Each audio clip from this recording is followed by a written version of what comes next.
were destroyed, at least some of them in the US, isang whistleblower ang kanilang naging lead that took them to different pieces of evidence and witnesses. So yun po ang nakita kong value po kay Mr. Las Cañas. Senator, one of the documents which you presented, should I say, or the information you shared, is about the huge amount of money received by the Duterte family, Yes. which, as alleged, came from drug money. Do you confirm this? That is my conclusion, Mr. Chairman, because again, the way these syndicates operate, wala naman pong mga resibo ito, wala naman mga CCTV na makikita tayo. Ito po, circumstantial. Lahat po, because I cannot explain kung saan po nanggagaling itong pera na ito na pumapasok po periodically.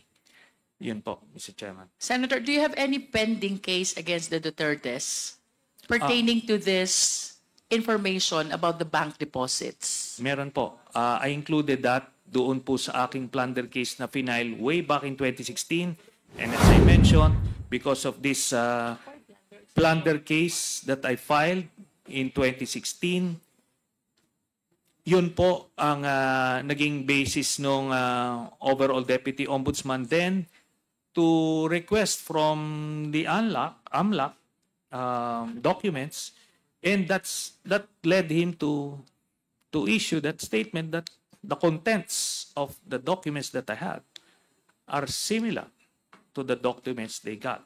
So, sinasabi ko, hindi nanggaling itong dokumento ko sa AMLAC kasi nga po, bawal yon, pero the contents are the same. And that's all that matters to me as an investigator, Mr. Chairman. Senator, please pardon me, but I'm a little bit confused. Yes. Because if you are alleging that the bank deposits are drug money, Yeah. then why plunder? Is it not that when we file a case of plunder, it should involve government funds? Yes.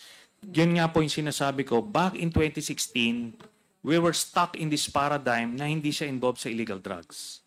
Kaya when the name of Sammy Uy was being flagged, we were assuming all sorts of things. Pero meron pong mga pumapasok doon, and ang information namin, part ng mga